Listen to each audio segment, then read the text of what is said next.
Hello everyone, कैसे हैं आप सभी। आई होप बहुत अच्छे होंगे और बहुत ही अच्छी चल रही होगी आप लोगों की पढ़ाई। तो हम लोग आने वाले टीजीटी, पीजीटी, एलटी, जीआईसी इन सभी के लिए कंप्लीट हिस्ट्री के चैप्टर वाइज एमसीक्यू को डिस्कस कर रहे हैं, जिसमें सबसे पहले हम लोगों ने ancient history, then medieval, then modern को कवर किया था। और अब हम लोग उसी सीरीज़ में नेशनल मूवमेंट से जुड़े जितने भी महत्वपूर्ण प्रश्न बन सकते हैं उन सबको डिस्कस करेंगे। तो इसमें आज हम लोग बात करेंगे क्रिप्स मिशन से लेके माउंटबेटन योजना तक के जितने भी प्रश्न होंगे जो कि डिफरेंट डिफरेंट एग्जाम्स में पूछे गए हैं, और ये क्वेश्चन आने वाले एग्जाम्स में आपको देखने को भी मिलेंगे। तो इस सीरीज को कंप्लीट देखिएगा, यहाँ से आपको 100% क्वेश्चन मिलेंगे और इसकी एक सेपरेट प्लेलिस्ट भी है, आप लोग वहाँ से जाके पूरी प्लेलिस्ट को ज़रूर देखिएगा। तो इसमें पहला क्वेश्चन है, घटनाओं को क्रम से लगाना है, और ये क्वेश्चन यूपी के टीजीटी 2021 के जो हाल ही में हुआ था उसमें पूछा भी गया है। तो इसमें सबसे पहले पूछा था कि साइमन कमीशन भारत कब आया था। तो ये आया था 3 फरवरी 1928। डेट भी याद रखिएगा, मंथ भी, एंड स्पेशली कहाँ पहुँचा था, क्योंकि अब ऐसे क्वेश्चन पूछे जाते हैं, ऑप्शन में कन्फ्यूजन रहता है, तो इनको याद रखिएगा। साइमन कमीशन भारत आया, उसका भारत में विरोध हुआ, ये तो सबको पता, लेकिन कहाँ आया था ये महत्वपूर्ण है। तो ये आया था बम्बई। नेक्स्ट है, प्रथम गोलमेज सम्मेलन कब होता है। ये होता है 1930 से लेके 1931 तक। कब से कब तक? 12 नवंबर से लेके जनवरी तक। ठीक है, बेसिकली कितने मंथ तक? 2 मंथ तक। क्रिप्स मिशन भारत कब आता है? 23 मार्च 1942 को, और CR फॉर्मूला ये हो जाएगा 10 जुलाई 1944। नेक्स्ट है, निम्नलिखित में से किसने माउंट बेटन योजना का विरोध किया था और कांग्रेस कार्य समिति में किया था ये विरोध? तो ये हो जाएंगे पुरुषोत्तम दास टंडन। तो कांग्रेस कार्य समिति की जो बैठक होती है कब होती है? जून 1947 में होती है। ठीक है, कहाँ पे होती है? दिल्ली में होती है। किसकी अध्यक्षता में होती है? तो ये हो जाएंगे JB कृपलानी जी। ठीक है, और इसी समिति में जो गोविंद वल्लभ पंत थे, ठीक है, ये यूपी से रिलेटेड है, तो ये महत्वपूर्ण है, याद रखिएगा। ठीक है, इन्होंने देश के विभाजन की जो योजना थी माउंटबेटन योजना, इसको स्वीकार करने का प्रस्ताव भी दिया था, और इसे गांधी जी तथा नेहरू ने स्वीकार किया था, लेकिन पुरुषोत्तम दास टंडन ने इसका विरोध किया था। तो इसमें पूछा गया विरोध क्या है, मे बी नेक्स्ट टाइम पूछा जा सकता है कि किसने इसको स्वीकार किया था। तो ये हो जाएंगे नेहरू जी तथा गांधी जी। कांग्रेस ने 1946 के जो कैबिनेट मिशन योजना आती है उसकी आलोचना करी थी। ठीक है, तो आलोचना करी थी, लेकिन क्यों करी थी? क्योंकि जो कैबिनेट मिशन था उसने देशी रियासतों के निर्वाचित प्रतिनिधियों के संविधान सभा में होने की जरूरत को नज़रअंदाज किया था कैबिनेट मिशन योजना ने, तो इसलिए कांग्रेस ने इसकी आलोचना की थी। तो इसका हो जाएगा ऑप्शन सी। नेक्स्ट है, सर स्टेफर्ड क्रिप्स, इनके नेतृत्व में आता है क्रिप्स मिशन। कब आता है? मार्च 1942 को। ठीक है, तो इसका उद्देश्य क्या था? इसका उद्देश्य था कि जो ब्रिटिश थे उनके द्वारा जो युद्ध के प्रयास थे उनके समर्थन में भारतीय नेताओं को मनाना। बेसिकली क्रिप्स मिशन आया था कि जो वर्ल्ड वॉर चल रहा था उसमें भारतीयों को समर्थन देना, भारतीयों को वर्ल्ड वॉर में शामिल करना, इसलिए लाया था क्रिप्स मिशन। भारत व पाकिस्तान के मध्य नागरिक प्रशासन हेतु बंटवारा परिषद का अध्यक्ष कौन था? तो ये हो जाएंगे लॉर्ड माउंटबेटन। भारत पाकिस्तान बहुत महत्वपूर्ण है, अभी हाल ही में कितना ज़्यादा न्यूज़ में था, तो इसको अच्छे से याद रखिएगा। भारतीय स्वतंत्रता बिल को ब्रिटेन में शाही सहमति मिलती है, कब मिलती है? 18 जुलाई 1947 में, और ये कई बार पूछा गया है। एक विचार कि ईस्ट इंडिया कंपनी के शीर्ष अधिकारी भारतीय अर्थव्यवस्था और समाज को लूटने के लिए जिम्मेदार थे। तो इन इतिहासकारों में से किसके लिए यह उत्तरदायी ठहराया जा सकता है? तो हो जाएंगे रजत कांता रे। किस वर्ष में भारतीय नौसेना विद्रोह होता है? तो ये हो जाएगा 1946 में। नेक्स्ट है, सूची 1 को सूची 2 से सुमेलित करना। संसदीय प्रणाली की व्यवस्था कहाँ से ली गई है? इंग्लैंड से। संघीय व्यवस्था कनाडा से। मौलिक अधिकार लिए गए हैं USA से, तथा राज्य के नीति निर्देशक तत्व लिए गए हैं आयरलैंड से। नेक्स्ट है, 9 दिसंबर 1946 को निम्नलिखित में से संविधान सभा के कार्यकारी अध्यक्ष कौन थे? कार्यकारी मतलब कि अस्थायी अध्यक्ष, टेम्परेरी हेड। तो ये हो जाएंगे सच्चिदानंद सिन्हा। कब थे? 9 दिसंबर को। फिर 11 दिसंबर को नेक्स्ट बैठक होती है और उसमें परमानेंट अध्यक्ष बनाए जाते हैं कौन? डॉक्टर राजेंद्र प्रसाद जी। किसने उद्देश्य संकल्प का मसौदा तैयार किया था? याद रखिएगा, पूछा है मसौदा किसने तैयार किया था, तो ये हो जाएंगे जवाहरलाल नेहरू जी, और ये कई बार पूछा गया है। और इसका मसौदा दिसंबर 13, ठीक है, 1946 को जवाहरलाल नेहरू के द्वारा संविधान निर्माण सभा में प्रस्तुत किया जाता है। ठीक है, तैयार किया जाता है नेहरू के द्वारा, लेकिन डेट पूछी जाती है। इसे पेश किया जाता है 13 दिसंबर को, और इसे स्वीकृति मिलती है, ठीक है, 22 जनवरी 1947 को। भारतीय संविधान सभा ने अपना पहला सत्र कब शुरू किया था, तो ये हो जाएगा 9 दिसंबर कब, 1946 में, ना कि 7 में। डेट याद रखिएगा, ठीक है।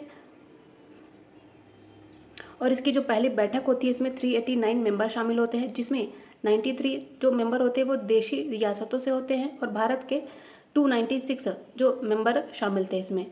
और इसमें 11 दिसंबर को 1946 को डॉक्टर राजेंद्र प्रसाद जी को स्थायी मतलब कि परमानेंट हेड बनाया जाता है, और HC मुखर्जी को संविधान सभा का उपाध्यक्ष बनाया जाता है। किस वर्ष में ब्रिटिश सरकार ने भारत में कैबिनेट मिशन भेजा था, तो ये हो जाता है मार्च 1946 में।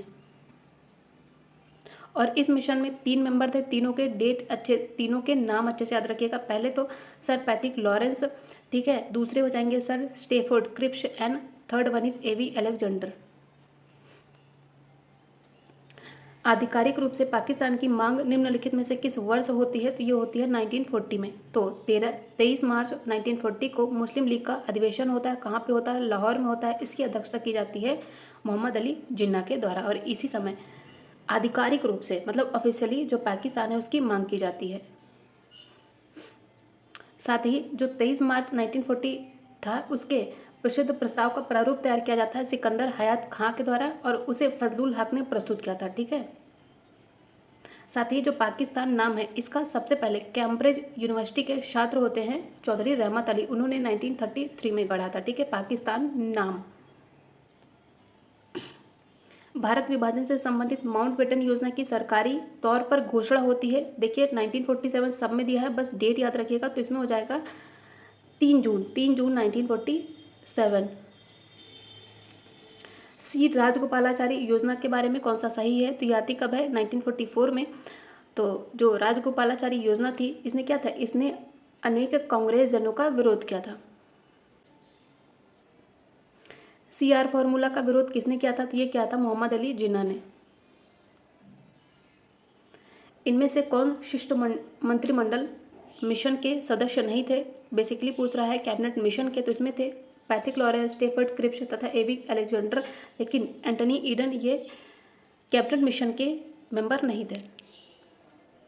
भारत को जब स्वतंत्रता मिली थी तब इंग्लैंड के प्रधानमंत्री, तो ये हो जाएंगे क्लीमेंट एटली। किसके बारे में माउंटबेटन योजना थी, तो माउंटबेटन योजना आती है कब? 1947 में। इसकी घोषणा होती है 3 जून को, और यह थी कि जो अधिकार है उनको अंग्रेजों के हाथ से भारतीयों को हाथों में सौंपना, ठीक है, और एक संविधान बनाना। 16 अगस्त 1946 को मुस्लिम लीग ने किस रूप में मनाया था, तो ये मनाया था प्रत्यक्ष कार्यवाही दिवस के रूप में। शाही भारतीय नौसेना के नाविकों ने किस दिन विद्रोह किया था, तो ये हो जाएगा 18 फरवरी 1946 ने। नेक्स्ट है, क्रम से लगाना है। क्रिप्स मिशन भारत कब आता है? 23 मार्च 1942 को। कैबिनेट मिशन इसकी घोषणा होती है 19 फरवरी 1946 को। याद रखिएगा, इसमें बोला है क्रिप्स कैबिनेट मिशन की घोषणा। कैबिनेट मिशन भारत जरूर आता है मार्च में, लेकिन घोषणा हो जाती है इसकी फरवरी में। मुस्लिम लीग ने सीधी कार्रवाई दिवस मनाया था 16 अगस्त को, और वेवल योजना ये आती है 14 जून 1945 को। 1942 के भारत छोड़ो आंदोलन के संबंध में निम्नलिखित में से कौन सा एक सही नहीं है, तो यह एक स्वतः स्फूर्त आंदोलन था। बिल्कुल, ये तो करेक्ट है। इसका नेतृत्व महात्मा गांधी ने किया था, तो इसका नेतृत्व सिर्फ महात्मा गांधी जी ने नहीं किया था, तो इसमें बी भी सही नहीं है। कार्यकर्ताओं ने आंदोलन में भाग नहीं लिया था, तो इसका ऑप्शन सी भी सही नहीं है। यह एक अहिंसावादी आंदोलन था, बिल्कुल करेक्ट है। लेकिन इसमें अगर पूछा जाए कि सबसे ज़्यादा कौन सा सही नहीं है, तो ये होना चाहिए ऑप्शन सी, क्योंकि पहले तो महात्मा गांधी जी ने नेतृत्व जरूर किया था, लेकिन महात्मा गांधी जी के गिरफ्तार होने के बाद अन्य वरिष्ठ नेताओं ने भी इसका नेतृत्व किया था। तो इसमें हो जाएगा ऑप्शन सी, जो कि बिल्कुल गलत है, क्योंकि कार्यकर्ताओं ने आंदोलन में भाग लिया था। नेक्स्ट है, कथन दिया है, कह रहा है 1946 में मुस्लिम लीग ने कैबिनेट मिशन योजना के लिए दी गई अपनी सहमति वापस ले ली थी। पहला बिल्कुल, कथन बिल्कुल सही है। कारण ये कह रहा है क्योंकि मुस्लिम लीग 1946 में गठित अंतरिम सरकार में शामिल होती है। कारण भी सही है, लेकिन जो कारण है वो कथन की व्याख्या नहीं कर रहा है, इसलिए इसका हो जाएगा ऑप्शन बी। जूनागढ़ के दीवान जिन्होंने बाध्य होकर जूनागढ़ का प्रशासन संभालने हेतु भारत सरकार को आमंत्रित किया था, तो ये हो जाएंगे शाहनवाज भुट्टो। क्रिप्स मिशन और शिमला सम्मेलन के विचार विमर्श में कांग्रेस का नेतृत्व किसने किया था, तो ये हो जाएंगे अबुल कलाम आज़ाद। 1946-47 के दौरान हैदराबाद के निजाम कौन थे, तो ये हो जाएंगे मीर उस्मान अली। 1947 में भारत विभाजन के बाद किसने संयुक्त रक्षा समिति, जिसे सैनिक कर्मचारी हथियारों व युद्ध सामग्रियों के विभाजन की जिम्मेदारी सौंपी गई थी, इसका सर्वोच्च सेनापति बनाया गया था, तो हो जाएंगे ऑचिन लेक। भारत और पाकिस्तान के स्वाधीन होने की घोषणा किस दिन की जाती है, तो ये हो जाएगा 3 जून 1947 को। मुस्लिम लीग के द्वारा अपनाए गए रास्ते में नरमी का रुख लाए जाने के उद्देश्य से निम्नलिखित उच्च स्तरीय जो समझौते थे उनका कालक्रम में व्यवस्थित करना है। तो इसमें सबसे पहले राजा जी यानी कि राजगोपालाचारी फॉर्मूला आता है। कब आता है? 1944 में। तो इसमें सबसे पहले आएगा डी, जो कि सिर्फ और सिर्फ एक ही ऑप्शन में है, मतलब ऑप्शन डी इज करेक्ट। तो इसमें राजा जी फॉर्मूला 1944 में आता है और ये द्विराष्ट्र सिद्धांत तथा ब्रिटिश से भारत की स्वतंत्रता को लेकर मुस्लिम लीग और भारतीय राष्ट्रीय कांग्रेस के जो अलग अलग विचार थे उनके कारण जो मतभेद होते हैं उनको सुलझाने के उद्देश्य से लाया जाता है। गांधी जी वार्ता होती है, यह मुस्लिम लीग को लेकर होता है। भूला भाई देसाई या फिर लियाकत अली समझौता होता है अप्रैल 1945 में। शिमला कॉन्फ्रेंस होती है 25 जून 1945 पे और शिमला कॉन्फ्रेंस होती है 1945 में। ब्रिटिश शासन से स्वतंत्रता प्राप्त करने के पश्चात जवाहरलाल नेहरू को याद दिलाते हुए कि स्वतंत्रता भारत को मिली है, न कि कांग्रेस को, यह आग्रह किसने किया कि कैबिनेट निर्माण में दलीय संबंध को ध्यान में रखे बिना योग्यतम व्यक्तियों को सम्मिलित किया जाना चाहिए, तो ये हो जाएंगे महात्मा गांधी जी। क्रिप्स प्रस्ताव को निम्नलिखित में से किसने दिवालिया होते बैंक के पोस्ट डेटेड चेक के रूप में बताया था, तो ये हो जाएंगे महात्मा गांधी जी। नेक्स्ट है प्रमुख घटनाएं हैं और उनको कालक्रम में लगाना है। तो सबसे पहले इंडियन नेशनल आर्मी की स्थापना होती है, कब होती है? 1942 में। तो इसमें सबसे पहले आएगा 4, फिर उसके बाद सुभाष चंद्र बोस की श्री तोजो के साथ बैठक होती है, तो इसमें आएगा 4, फिर 1 और उसके बाद आईएनए ने स्वतंत्र भारत की धरती पर राष्ट्रीय ध्वज फहराया था और सबसे लास्ट में सुभाष चंद्र बोस का ताइपे में आगमन होता है। तो इसका हो जाएगा 4132, मतलब ऑप्शन ए इज करेक्ट। तो सितंबर में 1 सितंबर 1942 को आज़ाद हिंद फौज की पहली डिवीजन का गठन होता है और 1943 में सुभाष चंद्र बोस सिंगापुर जाते हैं और वहीं पर उन्होंने भारतीय राष्ट्रीय सेना का गठन किया था। और उसके बाद 2 जुलाई 1943 को सिंगापुर लाया जाता है और वहीं से वो टोक्यो जाते हैं, जहां पर वो जापानी प्रधानमंत्री तोजो के साथ बैठक करते हैं। साथ ही मई 1944 में तिरंगा झंडा फहराया जाता है और उसके बाद सुभाष चंद्र बोस का ताइपे में आगमन हो जाता है, ठीक है। और 18 अगस्त 1945 को वायु दुर्घटना में वो मारे जाते हैं। नेक्स्ट है स्टेटमेंट दिया है कि वे चाहे खुद को मुसलमान, हिंदू या कुछ भी और बताते हों, जब वे बर्बर होकर निर्मम हत्याएं करते हैं तो उसे असहाय भाव से देखने की जगह मैं सर्व शक्तिमान से प्रार्थना करूंगा कि वह मुझे भी दुख भरी दुनिया से ले जाए। यह पंक्तियां किसने लिखी हैं, तो ये हो जाएंगे महात्मा गांधी जी। नेक्स्ट है कथन और कारण दिया है। कथन कह रहा है कि ब्रिटेन के प्रधानमंत्री विंस्टन चर्चिल ने क्रिप्स मिशन की रवानगी की घोषणा करी थी, बिल्कुल करी थी, पहला बिल्कुल सही है। कारण कह रहा है कि रंगून के पतन के बाद तुरंत दक्षिण पूर्व एशिया में ब्रिटिश सेना की हिम्मत पस्त हो गई थी, कारण भी सही है और इसीलिए विंस्टन चर्चिल ने क्रिप्स मिशन की रवानगी की घोषणा करी थी। तो कारण और कथन दोनों सही है, साथ में जो कारण है वो कथन की व्याख्या भी कर रहा है। नेक्स्ट है वेबल योजना का ठोस परिणाम क्या होता है कि शिमला सम्मेलन को वापस बुलाया जाता है। फरवरी 1947 में प्रधानमंत्री एटली ने घोषणा की थी कि ब्रिटिश जो है वो भारत छोड़ जाएंगे, कब? तो जून 1948 में। माउंटबेटन के जाने के पश्चात निम्नलिखित में से किसने गवर्नर जनरल के रूप में कार्य किया था, तो ये हो जाएंगे चक्रवर्ती राजगोपालाचारी। वह कौन प्रथम नेता थे जिसने सलाह दी कि देवनागरी लिपि में लिखी हिंदी भारत की राष्ट्रभाषा होनी चाहिए, तो ये हो जाएंगे महात्मा गांधी जी। किसकी मृत्यु पर गांधी जी ने कहा था उनकी मृत्यु ने मुझे विदुर बना दिया था, तो ये हो जाएंगे मगन लाल गांधी। 1946 में भारत आए कैबिनेट मिशन के अध्यक्ष कौन थे? तो ये हो जाएंगे सर पैट्रिक लॉरेंस। किसने घोषित किया कि जो ब्रिटिश हैं वो भारत को जून 1948 में छोड़ देंगे? तो ये हो जाएंगे क्लीमेंट एटली। भारत के बालू से मैं एक आंदोलन उत्पन्न करूंगा जो कांग्रेस से भी बड़ा होगा? तो ये हो जाएंगे गांधी जी। नेक्स्ट है, वायसराय के रूप में लॉर्ड माउंटबेटन ने सत्ता हस्तांतरण के संबंध में निम्नलिखित भारतीयों से वार्तालाप किया था? तो सबसे पहले किससे किया था? जवाहरलाल नेहरू से, फिर महात्मा गांधी से, फिर सरदार पटेल से, सबसे लास्ट में मोहम्मद अली जिन्ना से। तो इसका हो जाएगा 1 4 2 3 मतलब ऑप्शन ए। मिदनापुर जनपद के तामलुक में भारत छोड़ो आंदोलन के दौरान जो समानांतर सरकार स्थापित की जाती है उसका नाम क्या था? तो हो जाएगी जातीय सरकार। और इन सभी को हम लोग पीछे भी डिस्कस कर चुके हैं। गांधी जी के नेतृत्व में गुजरात सभा ने मुख्य भूमिका निभाई थी, तो वो खेड़ा के किसान आंदोलन में निभाई थी। निम्नलिखित में से किसने 1946 में लाल किले में आज़ाद हिंद फौज के सिपाहियों के प्रसिद्ध मुकदमे में उनकी पैरवी के लिए वकीलों के समूह की अध्यक्षता की थी? तो ये हो जाएंगे भूला भाई देसाई। निम्नलिखित में से कौन सी रपट मुस्लिम समुदाय पर कांग्रेस के अपराधों के संबंध में मुस्लिम लीग के संकेत पर तैयार नहीं कराई जाती है? तो ये हो जाएगा सर मोहम्मद सादुतुल्ला रपट। नेक्स्ट है, प्रमुख घटनाएं हैं और उन्हें सही क्रम में लगाना है। तो राजगोपालाचारी फॉर्मूला 1944 में, वेवल योजना 1945 में, कैबिनेट मिशन कब आता है? 1946 में, एंड माउंटबेटन 1947 में आती है। निम्नलिखित राष्ट्रवादियों में से उनका नाम लिखिए जो कि योजनात्मक आर्थिक विकास के आधार पर राष्ट्र निर्माण के पक्षधर थे। तो वो हो जाएंगे VK राव। नेक्स्ट है, कैबिनेट मिशन आता है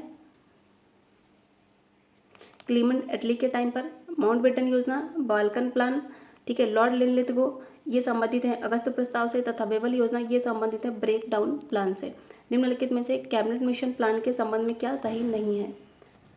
तो इसने स्वतंत्र पाकिस्तान के निर्माण की मांग को रद्द किया था, पहला सही है। सेकंड, इसने भारत के कॉमनवेल्थ से नाता तोड़ने के अधिकार को भी मान्यता दी थी, दूसरा भी सही है। थर्ड है, भारतीय मंत्रिमंडल के सभी सदस्य भारतीय होंगे, तीसरा भी सही है। चौथा कह रहा है कि इसने सांप्रदायिक प्रतिनिधित्व की गुंजाइश जताई थी, तो इसका ऑप्शन डी गलत है, क्योंकि इसने जो कैबिनेट मिशन था इसने सांप्रदायिक प्रतिनिधित्व की गुंजाइश नहीं जताई थी, तो इसलिए इसका ऑप्शन डी गलत है। कैबिनेट मिशन के भारत आगमन के समय भारतीय राष्ट्रीय कांग्रेस के अध्यक्ष कौन थे? तो ये हो जाएंगे मौलाना अबुल कलाम आज़ाद। निम्नलिखित में से कौन भारतीय संविधान की संविदा समिति के सदस्य नहीं थे? तो इसमें SN मुखर्जी नहीं थे। N गोपालास्वामी अयंगर, अल्लादी कृष्णस्वामी अय्यर तथा KM मुंशी ये सभी संविदा समिति के सदस्य थे।